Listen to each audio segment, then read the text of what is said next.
Welcome back, and we are continuing our symposium. The next session actually overlaps a great deal with the previous one, and the topic is program climate, equity, and inclusion in graduate and professional education. And we have a great lineup of speakers who provided the recordings of the presentations, and I hope you were able to watch them. And I would like to turn it over to LaRuth McAfee, Senior Assistant Dean at the Graduate College at the University of Delaware, who will be the chair of the session. LaRuth, please, floor is yours. Thank you. Now, good morning or good afternoon, perhaps good evening to some of you, and welcome to our panel on program climate, equity, and inclusion in graduate and professional education. My name is LaRuth McAfee, and I serve as a Senior Assistant Dean in the Graduate College at the University of Delaware. As was discussed in the previous session of the symposium, a positive program climate is essential to get the best student success. So this topic is very important as we all seek to support graduate programs and graduate students on our campuses.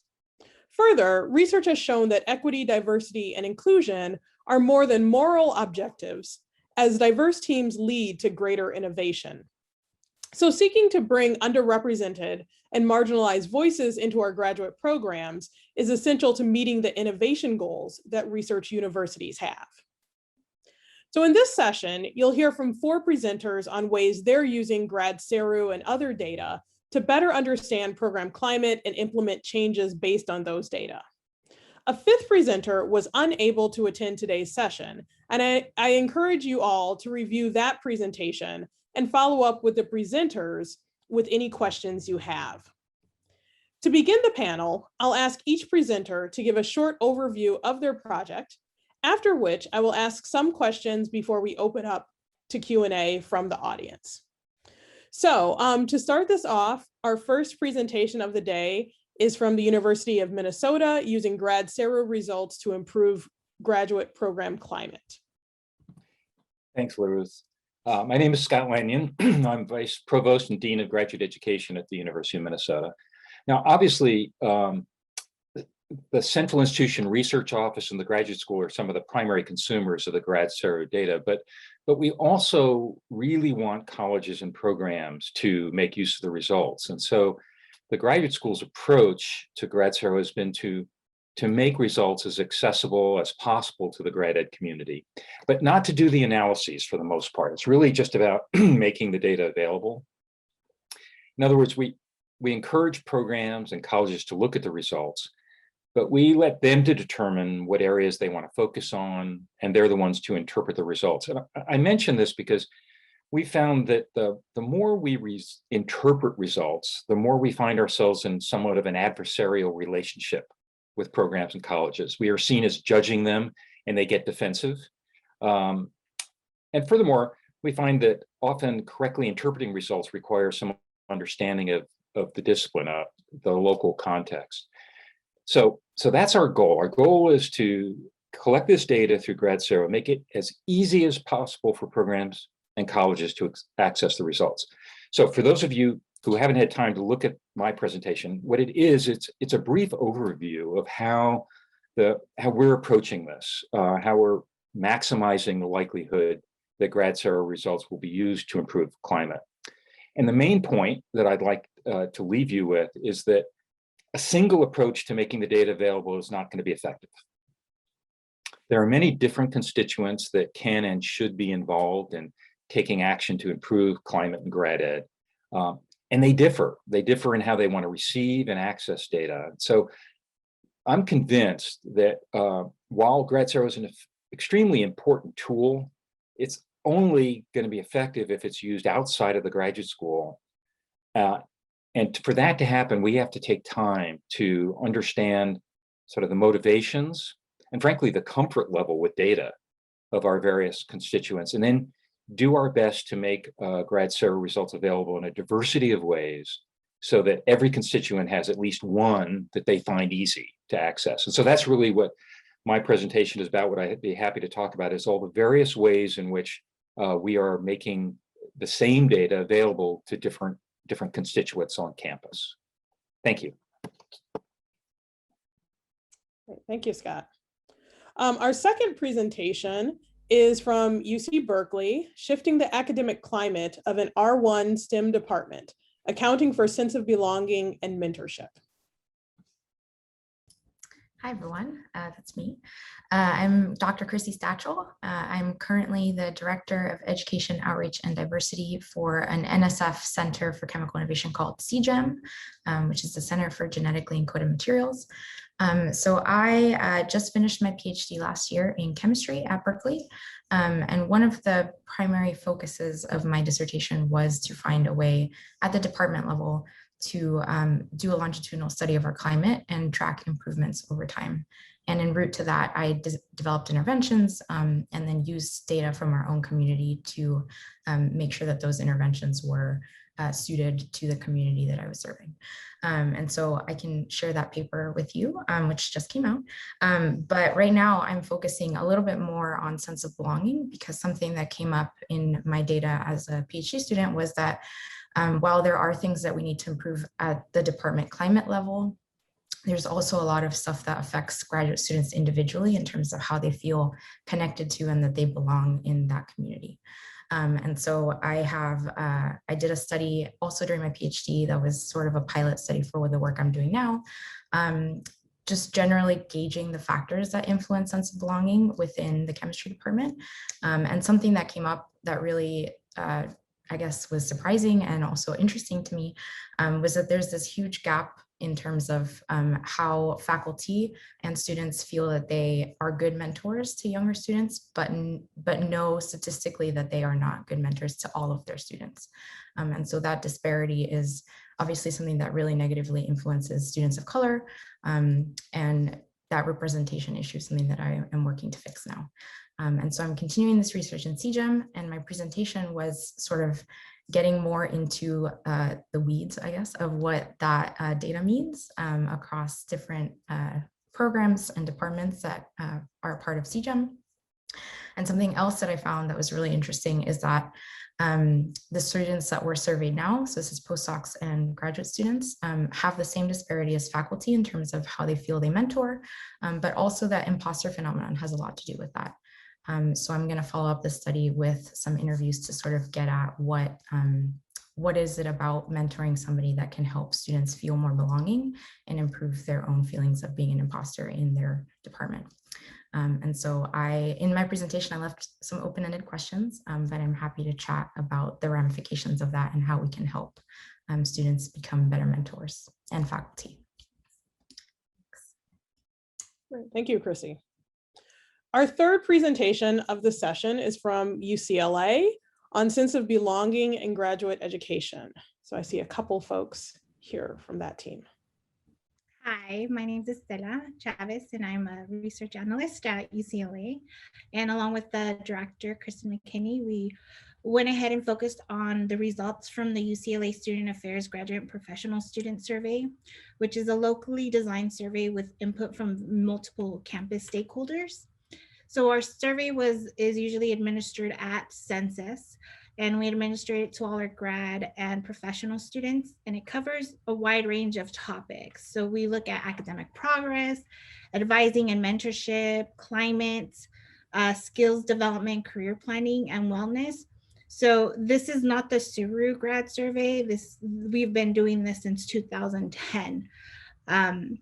And so for this presentation in particular, we focused on what influences doctoral students' sense of belonging in their department or program, the overall campus, and whether advisor support played a role in their sense of belonging. So we did this by conducting a factor analysis using the principal component method, and then we developed composite variables. We then ran some regressions for sense of belonging, entering demographic variables and composite variables. Overall, the opportunities for interaction and respect for identities were the most significant aspects influencing sense of belonging for PhD students. Advisory relationships played a smaller role, but still significant role at the departmental level, which is understandable since that's where they work with them the most. And the overall number of life challenges experienced by students also influenced their sense of belonging. So we look forward to any questions. Oops. Thank you, Estella. And again, our next presentation that's on the list from our colleagues in Germany, they're the ones who are not able to join us today. So our final presenter of the day is another group from UC Berkeley, so Program Climate in Doctoral Education. Hello, my name is Andrew Epic, and I'm an institutional research analyst at UC Berkeley in the Division of Equity and Inclusion. And my talk focused on non-academic factors relating to student success in doctoral programs, and covering a more broad sense from a number of different surveys, but looking at things such as basic needs, mental health, and then departmental aspects such, which I divided into two areas based off of some previous work that used some structural analysis to sort of cluster some variables into belonging, which is sort of interpersonal dynamics between students and faculty, what we might think of as more conventional climate metrics, as well as what we've called structure, which is sort of how the departments function in terms of, how policies and in practices around advising, around degree requirements, that sort of broader set of things, and how all of these together affect student outcomes, and particularly have a particularly strong effect on marginalized, minoritized students such as URMs, women, and when you have negative aspects of these factors, that they disproportionately harm women and URMs. And that's sort of, it's a compilation of a number of different analyses. I encourage you to check out. Thank you, Andrew. So to start off the conversation, I guess I wanted to talk a bit more about how to get programs and other colleagues around campus to actually look at data and use data. I think that's something I know Scott really highlighted in his talk, but really in all of your projects, it's one of those things where it's great to see the results and see opportunities to improve. But a lot of times there's some resistance, and maybe it's because we need to better educate them on how to use data. Maybe it's how we're presenting data, all sorts of things. So I'd really enjoy hearing from you all about how you're, getting colleagues and other folks to really, use your learnings. Well, I'd be happy to start. I will just say that we in the grad school take every opportunity to talk about GradSeru and to talk about the availability of the data and to demonstrate the various dashboards, various mechanisms we have out there. At the same time, I think it's important so there will be some who are early adopters, who are happy that the data is available and they get into it. In other cases, we have people saying, gosh, I'd really like to be able to answer this question or have this information, at which point we can respond to their interests and then just show them that part of GradSeru perhaps as a way of getting started. But basically my answer is you do whatever works, right? In some cases, there are some colleges that actually the dean or the grad associate dean are really on this and they drive this within their college and they get their folks to pay attention. Other colleges, that model just doesn't work. And you really need somebody local who is the champion, who says, we know we have a climate issue. Can somebody come in from the graduate school and help with a consultation, which we do. And in other cases, it's the graduate students who start it. The graduate students know that the data is available. We've made it available to them. And they do the analysis themselves and then bring that to their faculty. So that's really my point, is that one approach isn't going to work. Our disciplines and our faculty are so different in where they are and their interests that our job, I believe, is to figure out what it is that is the easiest path for each of these programs and to go down that path and with them or following them in some cases. can add to that from the department level perspective. So in my case, and one of the reasons we published the papers that I just put in the chat was to answer this question, because it is a huge challenge, especially for trust in terms of like how you use data and how you sort of design efforts to address the issues that come up in the data. And so the first link that I sent is an editorial based on our perspectives as members of the chemistry department at Berkeley and how we sort of formed an alliance with grad students, postdocs, and faculty to work together and answer some of the concerns that the community had and make sure that we were grounding everything we did in the data. And so one of the things that really worked for us was transparency in the data analysis. So grad students did a lot of the data analysis, as Scott mentioned, but every step of the way, there was communication with the faculty. And so that opened the door for that transparency to say, like, grad students aren't hiding anything from us, faculty are being understanding, and that helped the grad students feel empowered. And then together, after the data was analyzed, the faculty and the grad students co-hosted a discussion about the data with the intention of like coming up with action items to address the key issues for that year. And so we have done this 4 years now. So there's only 3 years in the papers I published because of the publishing lag. But we've done it 4 years in a row now, and our climate has statistically significantly improved. So that's really exciting. So I think transparency is the biggest thing. And what Scott said is right about every department being different. And so like that may not work for every department, and like size obviously matters. So I think just making sure that whatever method you use, transparency is at the heart of that, I think is the biggest thing I've learned.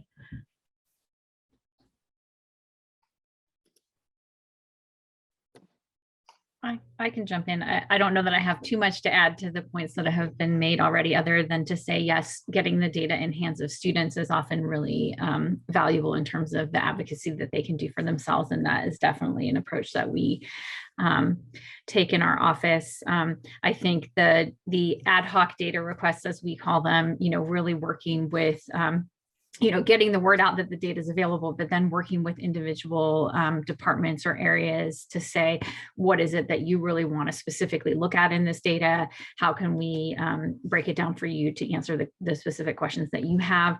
Because then it's really targeting something that's meaningful to them in their department, rather than doing more generalized reporting. And so that's where we focus a lot of our efforts with our survey reporting, is really trying to understand what the department's questions are and trying to help them answer it.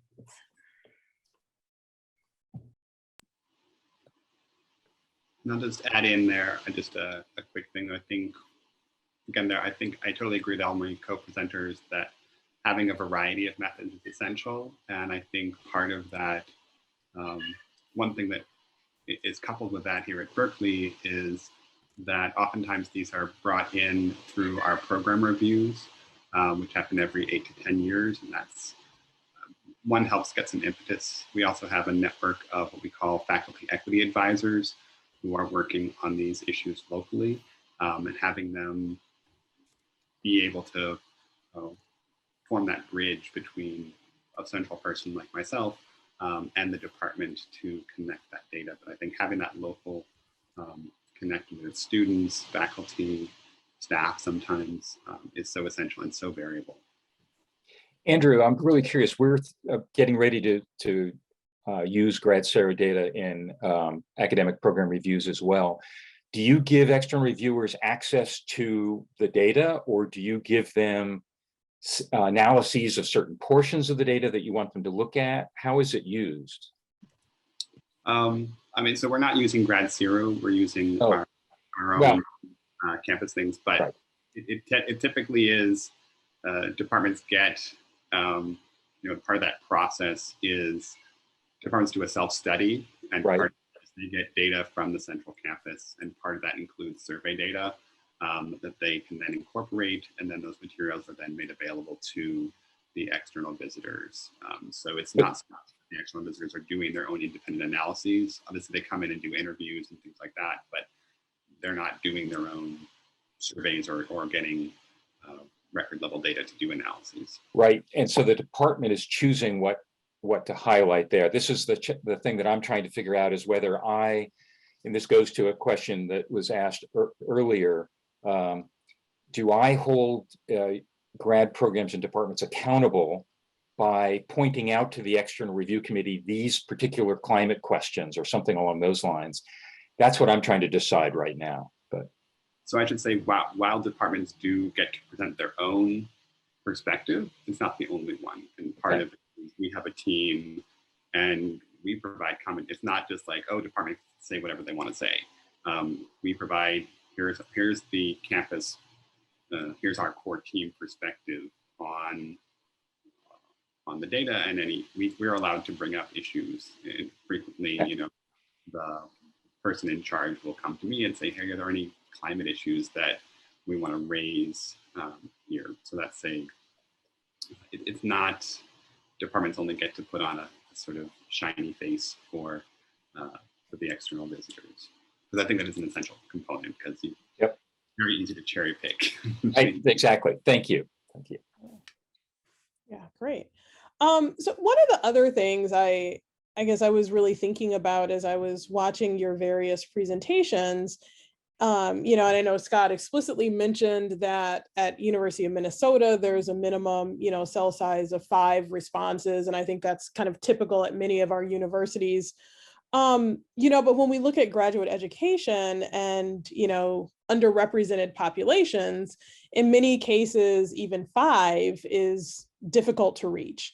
You know, but their voices need to be heard. And in the previous, you know, panel, this came up as well, that, you know, every voice matters and we want to make sure they're heard. So, you know, I was really interested in hearing you all talk about, you know, in your data activities, how you're making sure that those voices are still heard, and, you know, are there focus groups or other things that you're doing?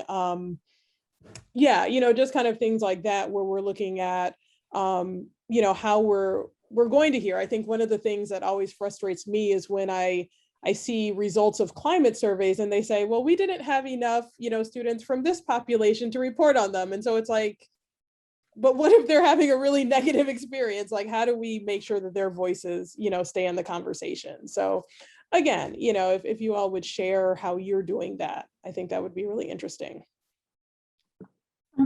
I can jump in and say one of the things we're really trying to do is be more intentional on the front end in getting those students to participate in our surveys, right? So that we have and partnering with, you know, the offices, the student affairs offices and other centers that work with those students to help them trust that institutional surveys are important, you know, so that we're increasing the likelihood that those students are represented in numbers that allow us to report on them.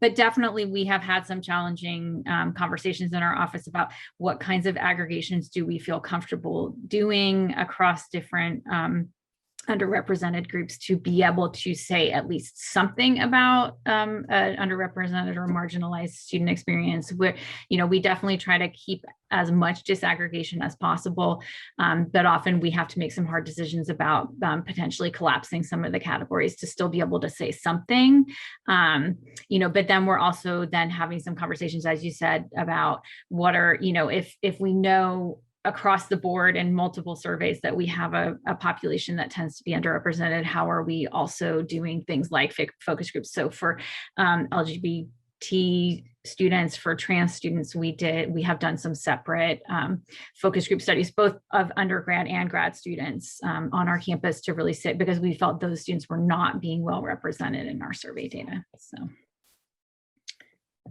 I can add, so one of the things chemistry started doing is just qualitative data. So we are interviewing students, we're holding space for those students to come either as a group or however they prefer individually, to come and talk to our new Chief Diversity Officer, who was just hired last year.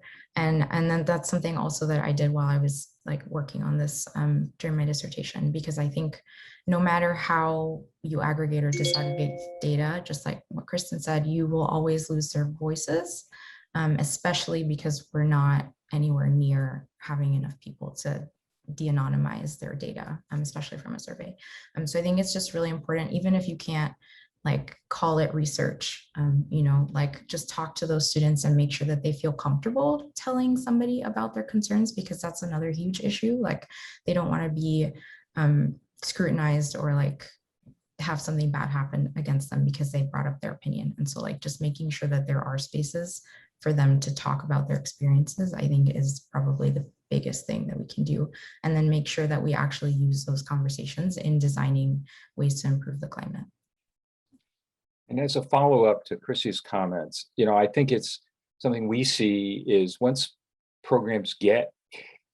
they get survey data, if they're paying attention, a logical step. Remember, these surveys frequently identify that there's a problem, let's say with climate, but it doesn't specify necessarily why. And therefore, a logical next step for programs is to say, oh, okay, we have to delve deeper into this, which is great. But frequently, they're not qualified to do that. And in the process, they put their students at risk because they really haven't provided truly safe spaces for those students to provide anonymous feedback and so on. Really important. I can't stress enough how important this is, because I do think one of the consequences of survey information is that there's follow-up questions that programs are going to do. We need to provide them with some guidance on how to do that in a way that won't actually cause problems for their students and potentially open students to retaliation. So I just wanted to make that point.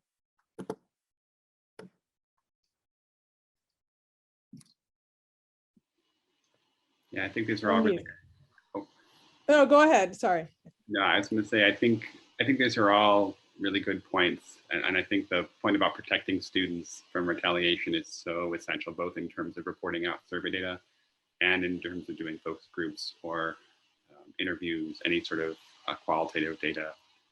You know, it's central to my work and how I think about things. And it makes it challenging because I think that, you know, it means I do have to redact some survey information. And I think one thing that I always try to do is for a department where you have to redact certain groups. I think one is bringing up the point of, if you have to redact, that already tells you something in terms of either the number of students present in the department or who feel comfortable responding to the survey.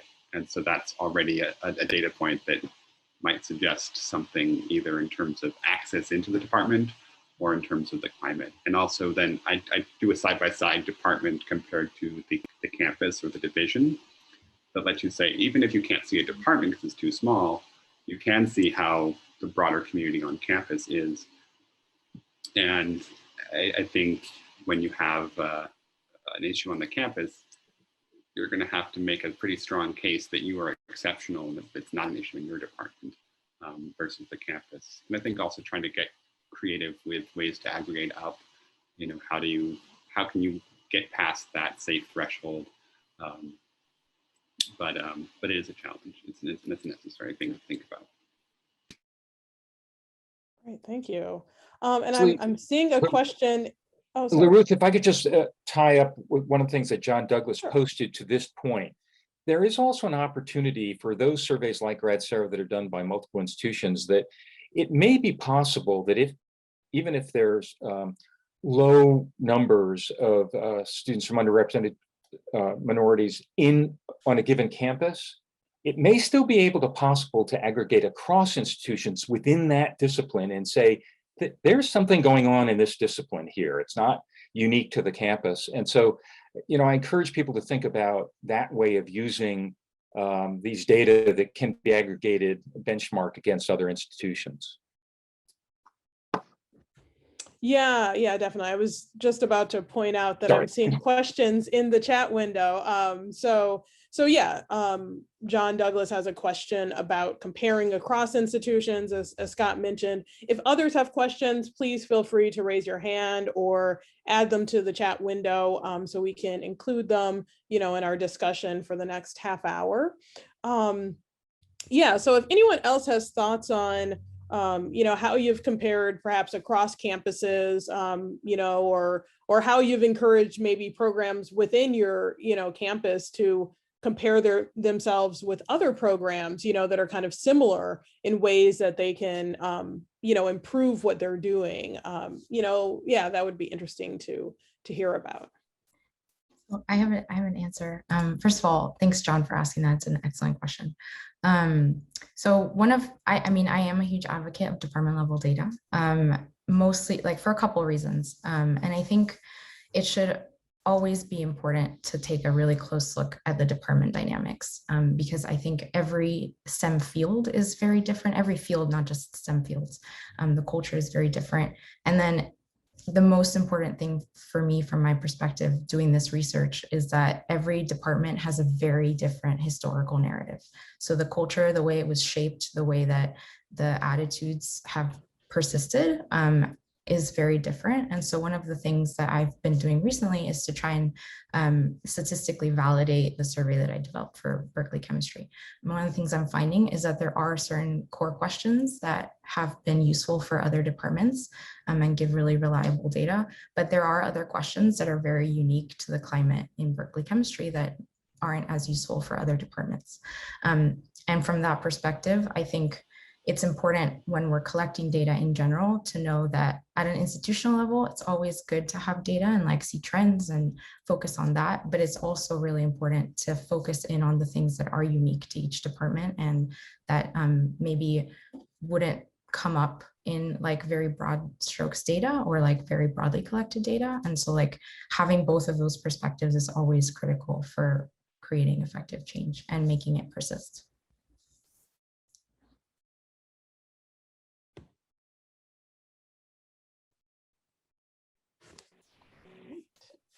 So again, if anyone else has questions, feel free to raise your hand or you know, add things to the chat window.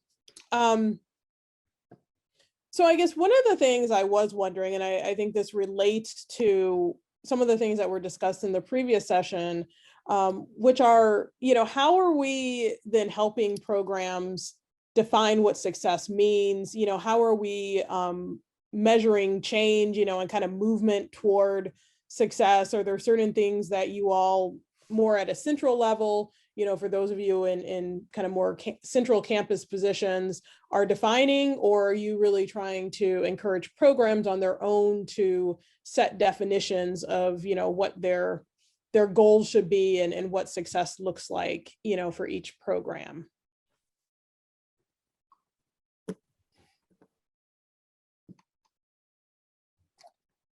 Well, I will say I'm not doing much in this space, and I probably should be. But again, it's one of these challenges that decentralized, or as Berkeley says, radically decentralized campuses operate, is in some cases we encourage programs to reassess criteria where you have a difficult time mandating it. And so really this has not been, I'll just say honestly, it has not been much on my radar screen yet as something we're doing at Minnesota. Yeah, I can also add. So one of the things, so we collect data every year at the department level, every spring. And so that captures the sentiments of incoming cohorts and also tracks change in certain cohorts over the duration of their PhD. And so we've almost captured one entire cohort from start to finish at this point. And I think that's one of the metrics or one of the factors that has helped define success for us, because we're able to not just look at like overall problems in the department, but things that are changing, and then track the things that we have intentionally changed or like made an intervention to address, and see if that particular factor of our climate is changing over time. And so being able to compare all of that data longitudinally has helped us see that there are areas where we've succeeded. And those are things like helping students feel more valued, having faculty talk about things that are not just research focused. So like students feeling comfortable talking about emotional issues and out of research things with their advisors. And then helping students form better communities within their cohort. And there's a couple other things, but then there's also things we see that maybe haven't changed at all. And so like seeing those successes and seeing the things that maybe haven't changed helps redefine the goals for new interventions in the future. And thankfully nothing shifted negatively, so that's great. But that's definitely success, just to be able to track cohorts and also overall climate over time. I see Igor has a question. I don't know if any of the other panelists want to respond to the previous one first or no. Okay, Igor. Yeah, I think this one to Chrissy, but also to other panelists as well. I'm wondering, like, what are the possible, like, there could be multiple data sources about campus climate, obviously, and I am wondering what's the best strategy in terms of combine quantitative and qualitative and maybe other sources of data that, you know, we can find on campus in kind of communicating the results.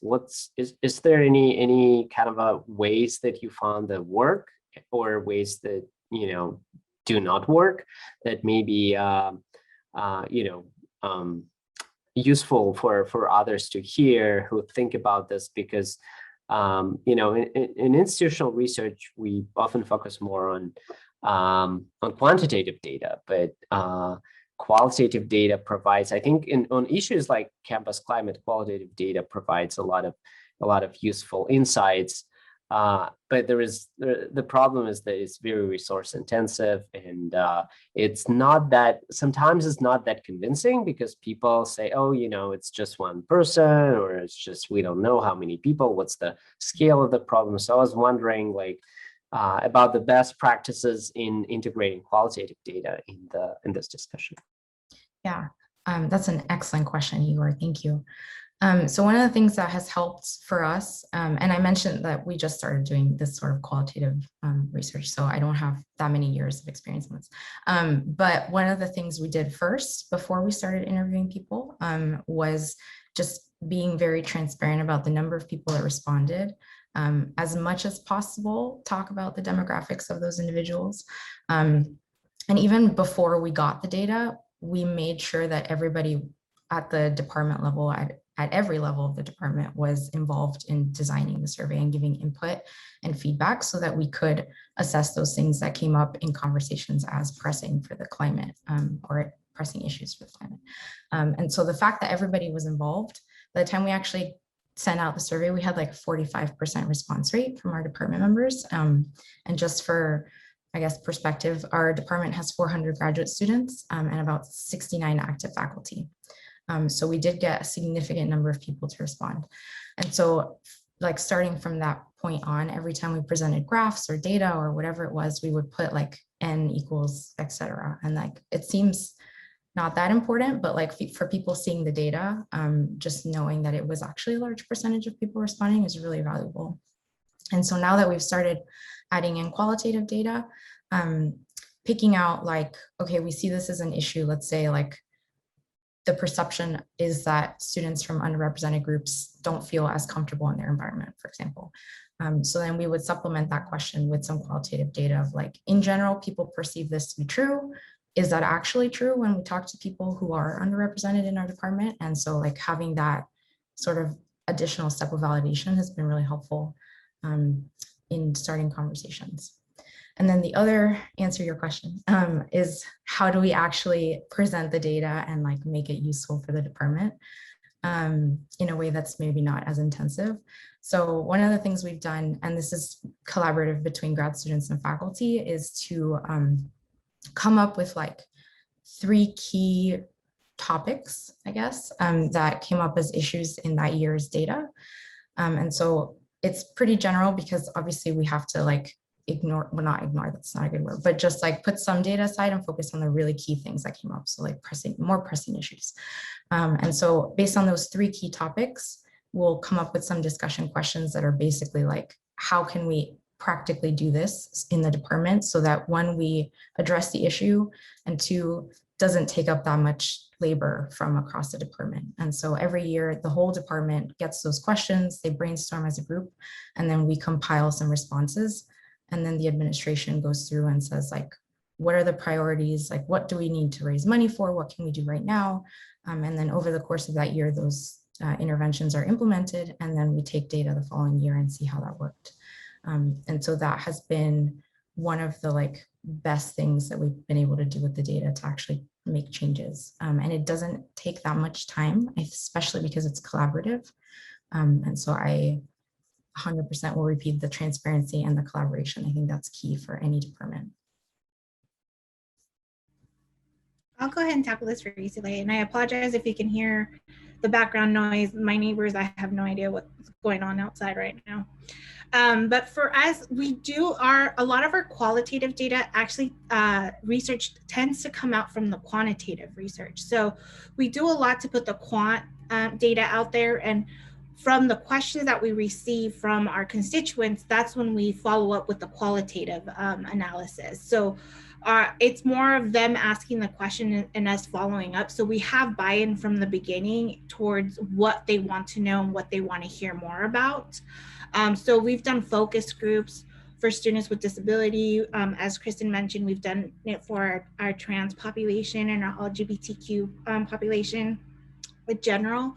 So they are things that our constituents want to hear and want to know more about. So that's how we really get that buy-in, is by really listening to what they want and running with that, because then we get the resources because this is something they want, and then we can collaborate and sometimes do joint research with those partners.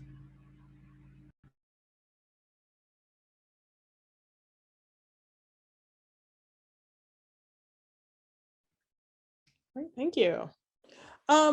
So I guess I have some questions that are maybe more for one or two panelists in particular, but anyone can kind of jump in. So one of the things I guess I wanted to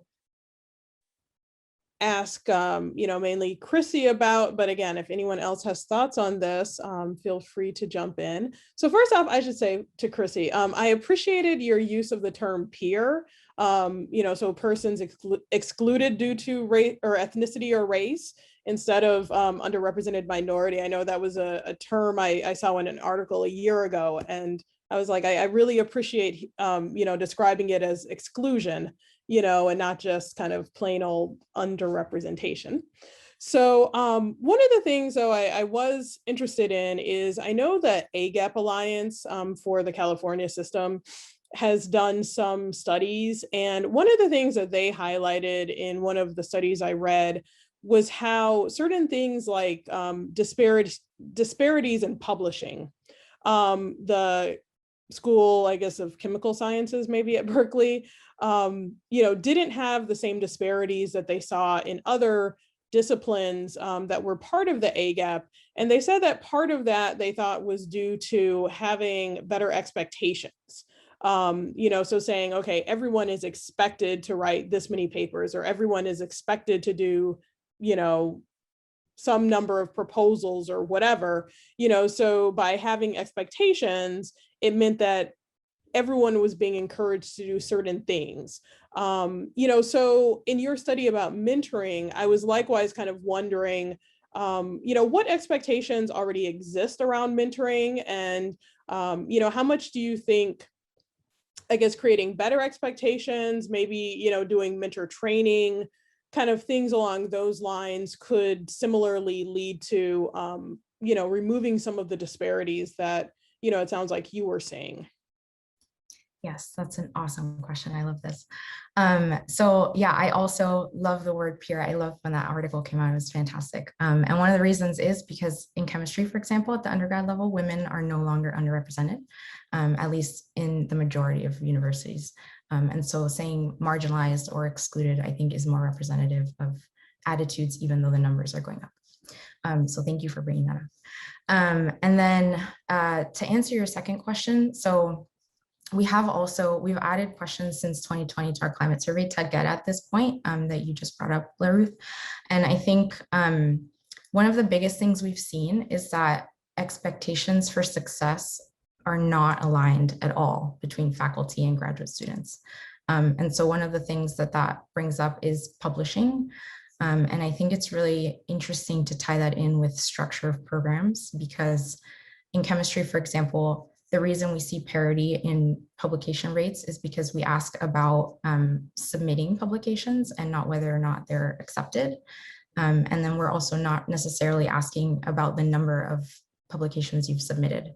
And so that disparity can rapidly like change depending on what field you're in. So like physical chemists in general tend to publish or submit papers for publication much less because they're typically working on building an instrument over the course of their PhD, whereas like synthetic chemists, for example, publish more rapidly because they're doing natural synthesis or working on products that is more competitive in terms of like who gets the paper out first and what it's used for.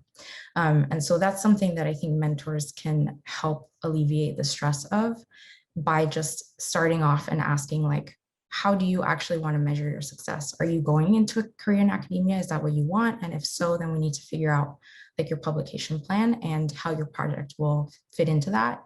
And if academia is not a student's primary desire for a field or for a career, then they should sort of ask like, what would be helpful? Do you want to focus on other metrics of success as priority over publishing? And I think that's something that we're starting to realize in chemistry and working to make sure that when students meet with their advisors and even their committee, that's part of the conversation. Because I think there's not enough careers in academia anyway to continue that sort of trend. And so like focusing more on other metrics of success that benefit the student instead of just publishing, I think is key. So I think it's a really good question. And that's, you know, it's hard for mentors because they're in academia. So, and I know we talked about that earlier in the first session, but just, yeah, like rerouting to maybe other mentors or industry affiliates. Like a lot of colleges on public campuses especially get a lot of funding from external donors. And so like using those connections for more than just the monetary aspect and like having those come and talk to students or whatever it might be, I think that can help a lot. If I could add, this issue of expectations, I think is critical because of course, every program and every faculty member has expectations. The question is whether they've communicated them and are they aligned, right? So within a given program, and Chrissy, you said you have maybe 69 faculty in the program. There's a chance that there are 69 different versions of expectations across those faculty, and students don't know that. And in some cases, they may hear, oh, this is what a faculty member expects, but that's about this faculty member, not this person's advisor. So transparency is really, really critical. And then I like your point, Chrissy, about are expectations flexible? So are there expectations that are true for every student within a graduate program, regardless of their career path? Are there others that are flexible that we could adjust, the faculty could adjust, say, oh, well, if you're going into academia, this is what we're expecting. But if you're going into industry, we have a different set of expectations. For the most part, we aren't talking about those things because we don't talk about expectations. So bringing this out, having the conversation, making sure that faculty are doing some self-examination and realize that they do have expectations and what they are, I think is going to be a really important step. Yeah, and then quickly I'll add, because this was actually in my talk, but I'm curious to know, like there's data showing that mentees benefit from that sort of tailored mentoring and setting expectations, but there really isn't any data about how for mentors, providing that like very tailored support can help them in their own sort of scientific confidence and sense of belonging.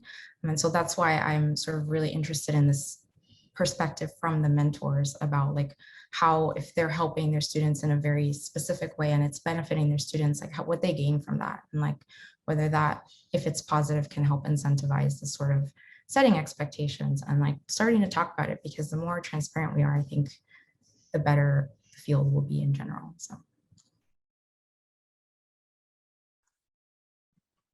Yeah, I mean, I will say to that point, I believe some of the folks who are working on culturally responsive mentoring or culturally aware mentor training, so like Angela Byers-Winston at University of Wisconsin-Madison, for instance, some of their studies have found that going through training of that sort to help faculty members become better mentors has boosted at least their self-efficacy, and, I don't know if they've necessarily looked at sense of belonging, but certain things like that. I know on my campus, where we recently participated in one of those culturally aware mentor training sessions, and the faculty members who attended spoke very positively about it, and how it really forced them to think much more critically about, how they go about supporting their students, as well as, their colleagues, various things like that, that are not just relevant to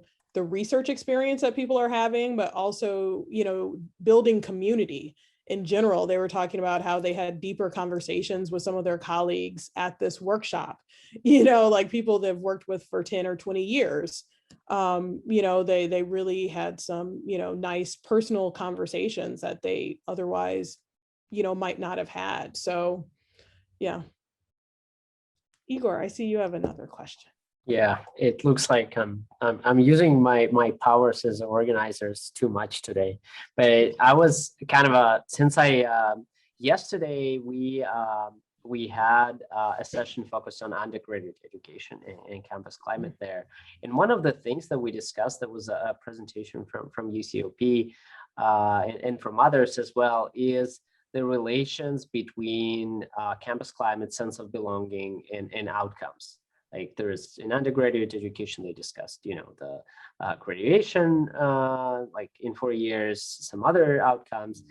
I am wondering, like, whether you looked at or have plans to look at the outcomes data as well, and match the data you have. This is especially true probably for quantitative data, like match student experiences. And UCLA, I believe you do the survey, you mentioned that you do the survey, for a decade now.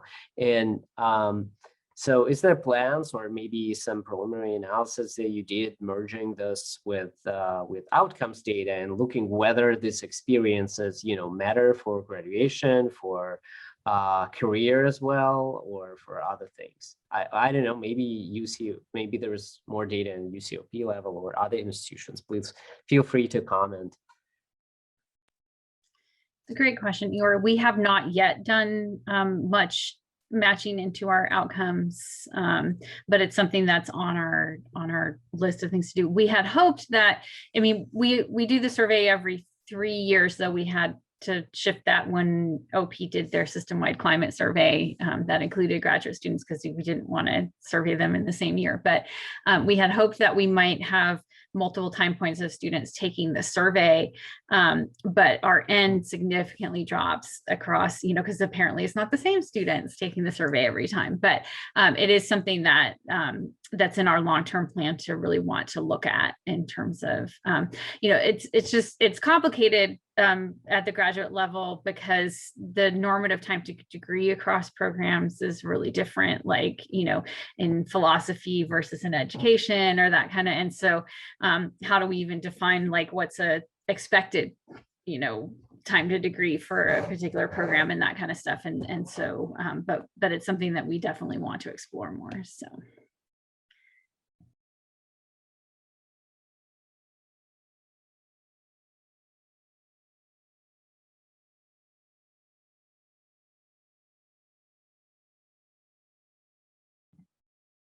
Great. So another question I had, if no one else, has immediate questions right now for the UCLA team, I found it interesting in your presentation, you were talking about community events being important. And I wanted to find out if you were able to kind of ask some questions or get information about, what students really find most meaningful or valuable. I think a lot of times, people kind of put on the events and they assume that the same events are good for everyone. So did you see that in the grad students who responded to your survey, that there were certain things that perhaps some groups found more valuable and other types of events that, other people kind of found valuable instead? So we don't ask anything that detailed. It's the question is really about it's a perception of these, whether or not opportunities for interaction and engagement are available to me both inside and outside the department. So it's a set of basically four items. So it's ability to interact socially and ability to interact academically, and then inside the classroom, inside the department and outside of the department. And so they're really pretty gross measures of, opportunities for interaction, but we definitely are seeing some patterns there in terms of, in the 20, I'm trying to think which, we did have a question for students though about generally where they found community. We had a follow-up question that we analyzed. I want to say it was probably in 14 though, and 2014 data, where and what we found was that students of color in particular from historically marginalized identities were more likely to say that they were looking outside of their department for areas of community. So like graduate student groups based on identity or some, like that, like where there were differences, it was definitely like for students who did not fit the majority profile were more likely to report finding community or seeking community from places outside of their department. So from that more qualitative data, we definitely were seeing that there are real differences to the extent that you find that in your department. So yeah.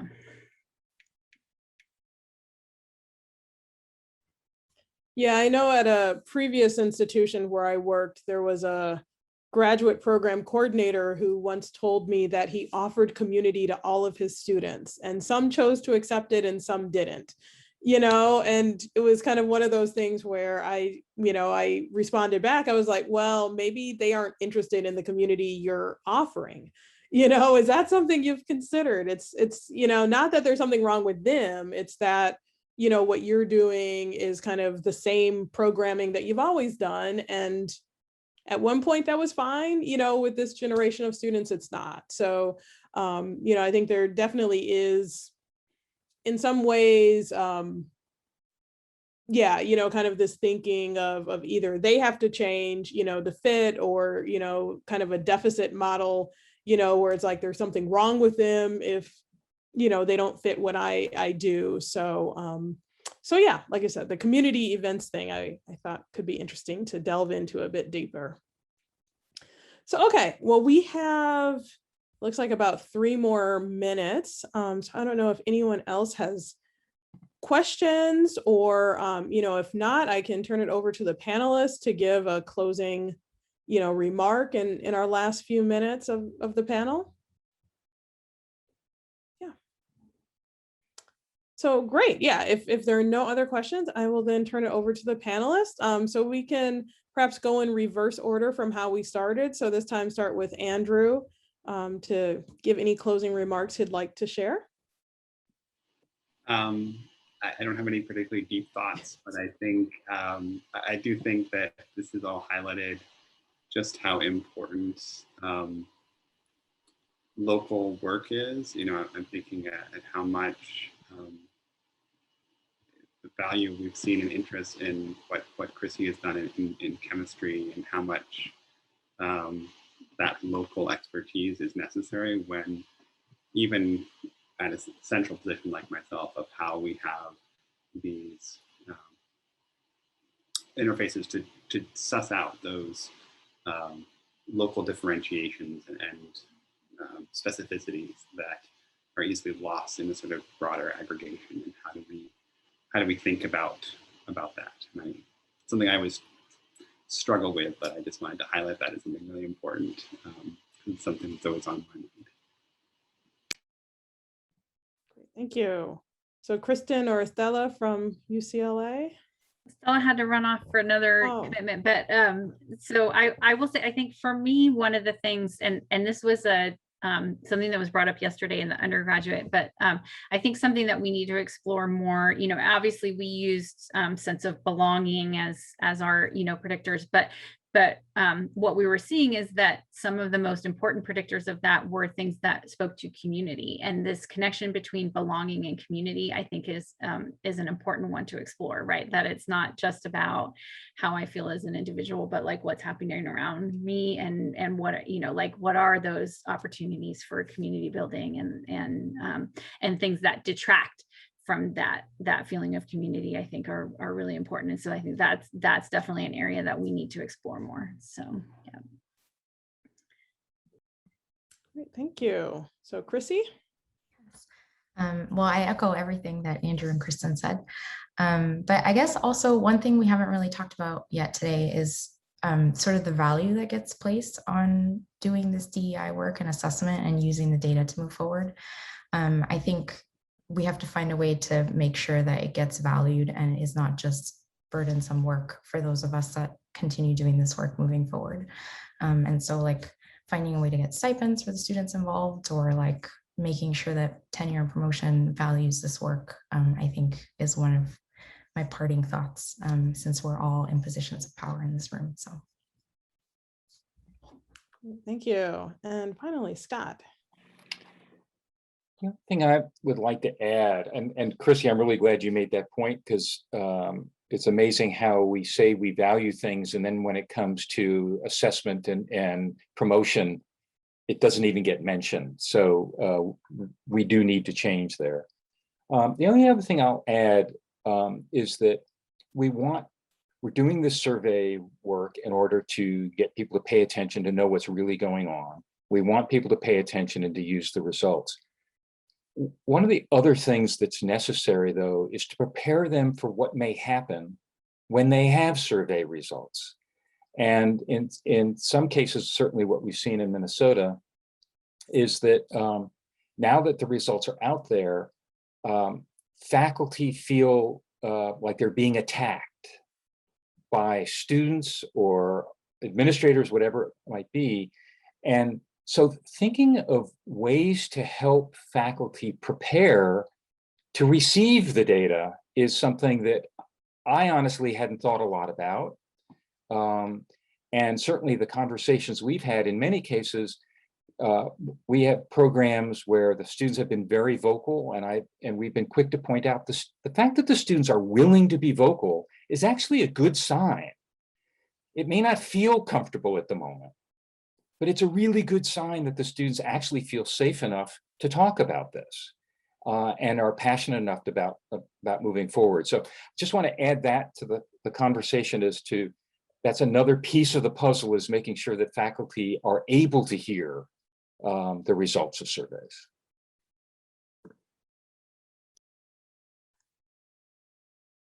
Great, thank you, Scott.